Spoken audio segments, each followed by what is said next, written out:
రాష్ట్రంలో రాక్షస పాలన సాగుతోందని మాజీ సీఎం జగన్ విమర్శించారు. యథేచ్ఛగా కేసులు, అరెస్టుల పర్వం కొనసాగుతోందన్నారు. తమ పాలనలో ఏ ఒక్కరిని ఇబ్బంది పెట్టే ప్రయత్నం చేయలేదన్నారు. రెడ్ బుక్ పేరుతో ప్రజాస్వామ్యాన్ని కూనీ చేస్తున్నారని ధ్వజమెత్తారు.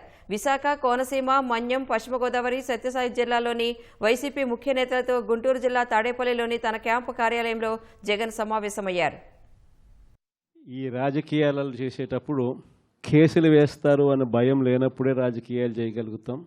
అలా ఉండగలిగిన తెగువ ఎవరికైనా ఉంటేనే రాజకీయాల్లో ఉండగలగాలి, చేయగలగాలి అనేది మాత్రమే ఈ కలియుగంలో మనం నేర్చుకుంటా ఉన్న పాఠం అని చెప్పి చెప్తా ఉన్నాం. చంద్రబాబు నాయుడు ఈరోజు చేస్తూ ఉన్న రాజకీయంలో కనీసం 1% కూడా మనం ఆ రోజుల్లో ఎప్పుడు చేయలే. ఆ రోజుల్లో మనం ఏ ఒక్కరికి కూడా ఇబ్బంది జరగకూడదు అనే ఆలోచనలు చేశాం.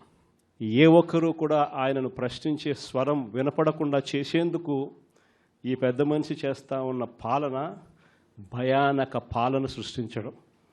ఆ భయానక పాలన సృష్టించడంలో భాగంగా ఈరోజు రెడ్ బుక్ రాజ్యాంగం నడుస్తూ ఉంది.